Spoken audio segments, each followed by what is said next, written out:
Nada, un saludo para todos. Vamos a hacer un pequeño análisis del examen celebrado del C1-1000 desde el punto de vista, bueno, que sabéis que yo llevo de contratos, de igualdad de género, de transparencia. Vamos a analizar un poco las preguntas de mi parte y hacemos algunos comentarios de ellas, ¿no?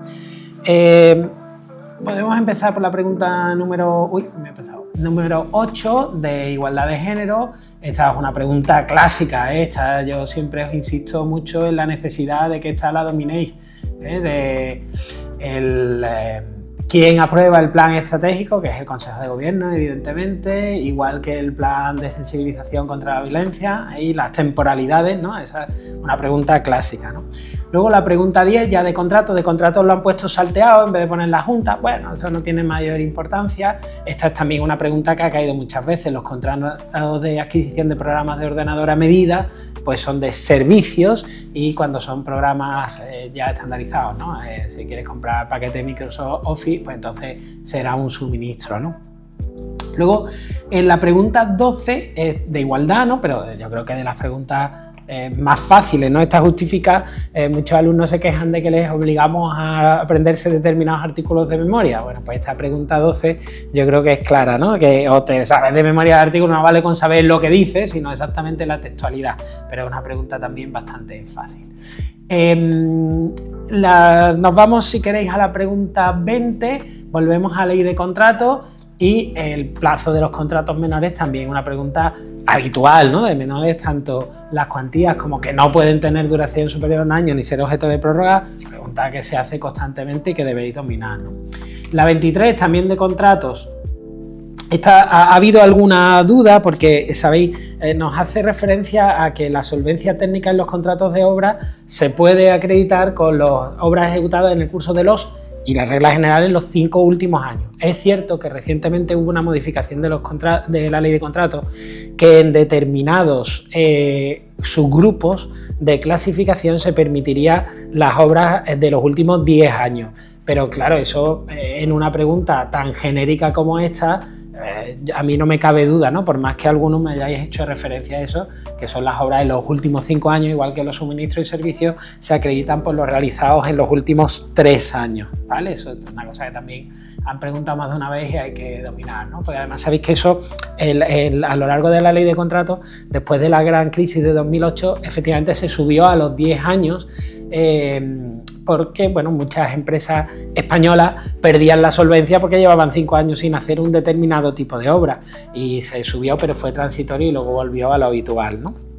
La pregunta 26 es de igualdad de género. Esta es una pregunta un poco más difícil porque es del decreto, pero es de las cuestiones, bueno, que los alumnos de la academia tenéis resumidas, ¿no? En unos cuadros que hicimos en su momento de estos decretos, y bueno, los que hayáis estudiado esos cuadros tampoco habéis debido tener mucha duda, ¿no? Que se pueden crear, siempre hay una unidad de igualdad de género en cada consejería, y los consejeros pueden crear, además, en la agencia administrativa y agencia de régimen especial. La pregunta, ya digo, que si habéis estudiado esas fotocopias no debéis tener problemas. La 27ª de transparencia, a mí me ha parecido, si me apuráis, la más difícil de las que yo analizo, ¿no?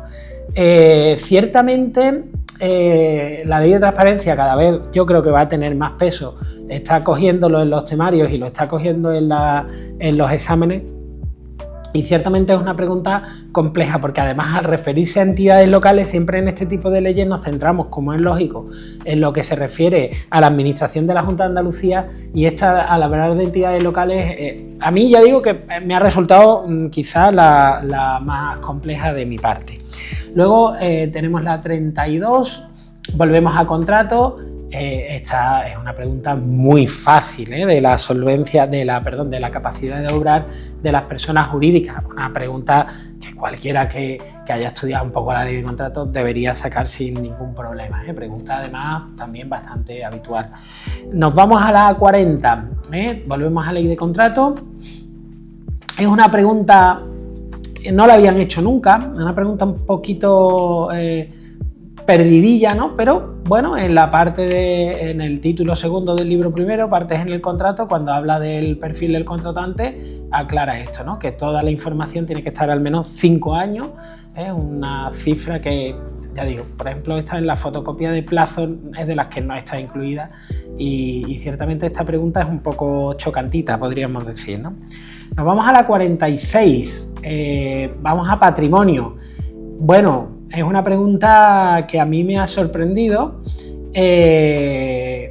pero bueno, tampoco es compleja, pero es verdad que normalmente cuando han preguntado de estas cuestiones han preguntado más del sentido contrario, más que de la aceptación, ¿no?, de cesiones gratuitas y mutaciones de manuales sobre bienes inmuebles. Es una pregunta además, estos artículos que han sido tocados recientemente, el año pasado, en el Decreto Ley 3/2024, es una pregunta también de cierto nivel y que desde luego nunca hasta ahora la habían hecho, ¿no? Luego nos vamos a la 53, más adelante, volvemos a Ley de Contrato y en este caso es una pregunta, claro, de contratos de concesión de servicios, como es un tipo de contrato que ha aparecido en la ley de 2017, ciertamente hay pocas preguntas en el histórico. Y es una pregunta, es verdad que el contrato de concesión de servicios tiene pocas normas especiales, no es tan complejo como el de concesión de obras, y este inciso, efectivamente, supongo que ya todos a estas alturas lo habréis revisado, que el estudio de viabilidad económica y financiera es vinculante si concluye la inviabilidad del proyecto. Es una cuestión curiosa de este tipo de contrato y que además a mí lo que más me llama la atención es que no aparece en el de concesión de obra, cuando por pura lógica también quizá debería aparecer. Bueno, pues ya digo, pregunta también nueva, pregunta que nunca había caído, y porque además es de una cuestión relativamente reciente. Vamos a analizar la 56, que es una pregunta de calidad, del decreto de carta de servicio. Yo digo que el decreto de carta de servicio siempre hay que echarle un vistazo porque suele haber alguna pregunta. Es un decreto cortito, un decreto que se puede dominar, ¿no? En este caso es una pregunta también un poquito especial porque sabéis que las cartas de servicio están divididas en tres apartados y nos preguntan concretamente en qué apartado habría que poner estos contenidos derivados de compromiso de calidad de normativa aplicable, ¿no? Entonces, bueno, es una pregunta también de las que han hecho del decreto hasta ahora novedosa, entrar a ese detalle de la estructura de la carta de servicio, y es una pregunta, bueno, pues en ese sentido quizá algo más compleja de lo que podía dar, ¿no? Entonces, es verdad que en los contenidos derivados de compromiso de calidad de normativa aplicable, que sería el segundo apartado, yo creo que también si recordáis un poco, ¿no?, el primer apartado son de cuestiones generales, el tercero de cuestiones complementarias, y entre los contenidos derivados, compromiso de calidad normativa aplicable, pues los plazos previstos para la tramitación y prestación de servicios, pues claro, se entiende que es un poco el compromiso que tiene la administración respecto del administrador de responder en un determinado plazo. Es como un estándar de calidad, que es lo que va en ese segundo apartado. Sin embargo, la forma de colaboración, la relación de normas y los derechos concretos, pues pertenecen al primer apartado claramente, ¿no? Entonces, aunque a lo mejor no lo supierais, yo creo que se podía sacar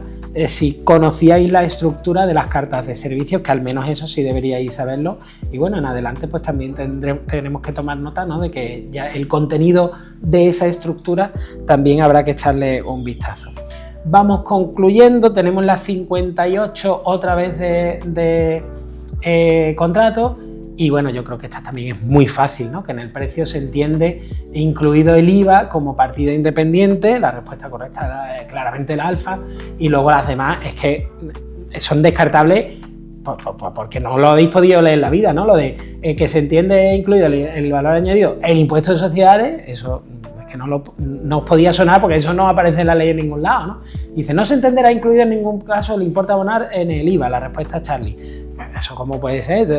Cuando vas a comprar, el precio, recordad que es lo que se paga. Entonces, evidentemente, cuando tú te vas a comprar unos pantalones, paga el IVA. Es que eso es absurdo, ¿no? Pensar que no está. Y por la delta, no sé, cuando hablas también de impuestos de sociedades, ya digo, es que eso, como no aparece en la ley, supongo que nadie habrá tenido problemas. Esta pregunta entiendo que es infallable, desde mi punto de vista, además de que las definiciones de valor estimado, presupuesto de facilitación y precio debéis controlarlas bien. La 64, que es la última de mi parte, también de contrato.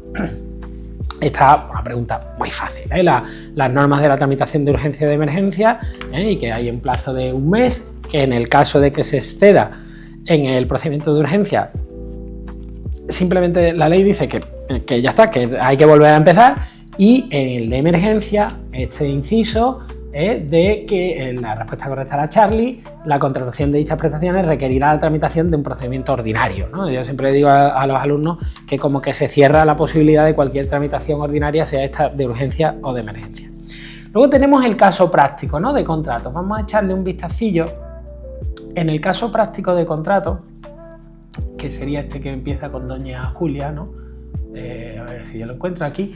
Es un caso, el supuesto es muy sencillo, simplemente que es un contrato financiado por los fondos de la Unión Europea, que por ahí no han ido las preguntas. Yo a mis alumnos les digo mucho que cuidado con la financiación de fondos de la Unión Europea, porque se empezarían a aplicar tanto el decreto ley andaluz como el Real Decreto Ley estatal con normas especiales, pero gracias a Dios solo nos han preguntado por la ley de contratos, hasta ahí es fácil, ¿no?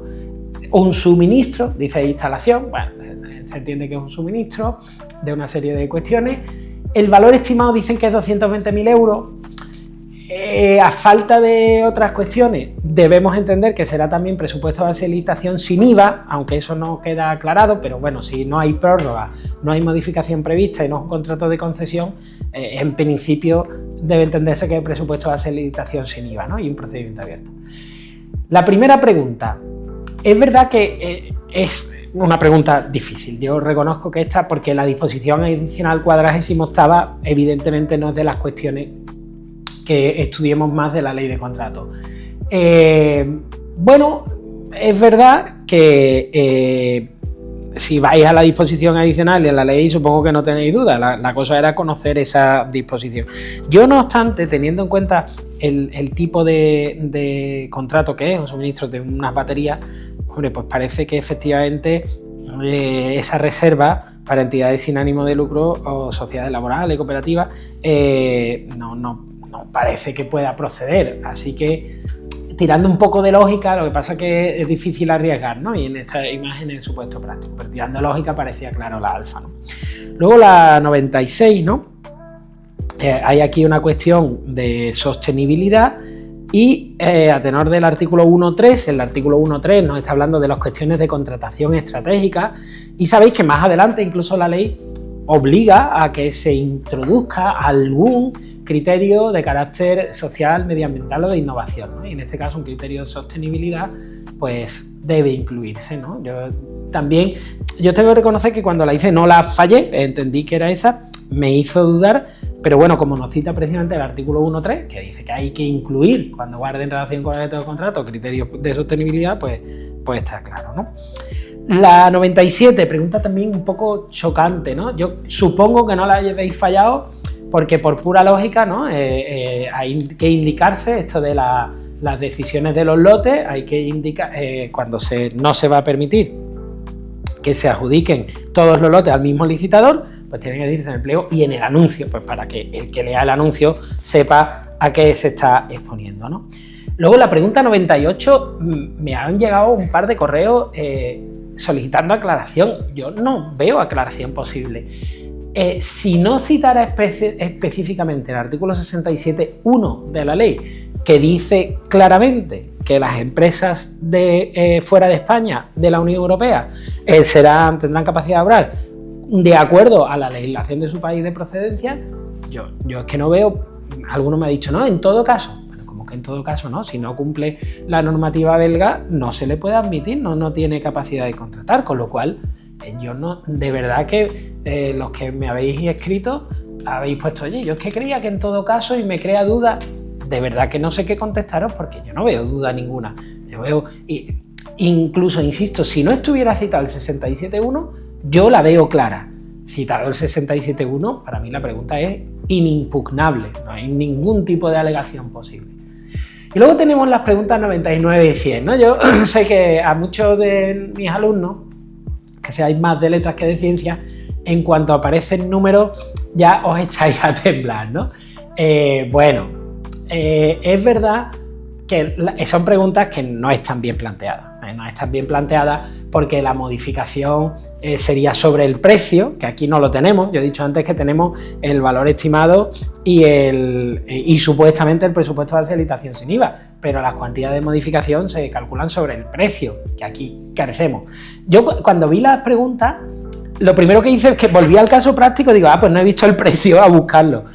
Solo habiendo un número, pues haz los cálculos sobre ese número, ¿no? Yo ya digo, no están bien hechas, tendrían que decir el precio más que el valor estimado, pero bueno, dicho lo cual, sabéis, invoca el 205.2, estamos hablando de las modificaciones no previstas, cuando sea necesario añadir nuevas obras, como es el caso, una obra, suministro o servicio, pues sabéis que puede alcanzar el 50%, la mitad de 220.000 euros que era lo que nos daba, pues 110.000. Ya digo que no están bien, pero yo no sé, para impugnarlo lo veo difícil.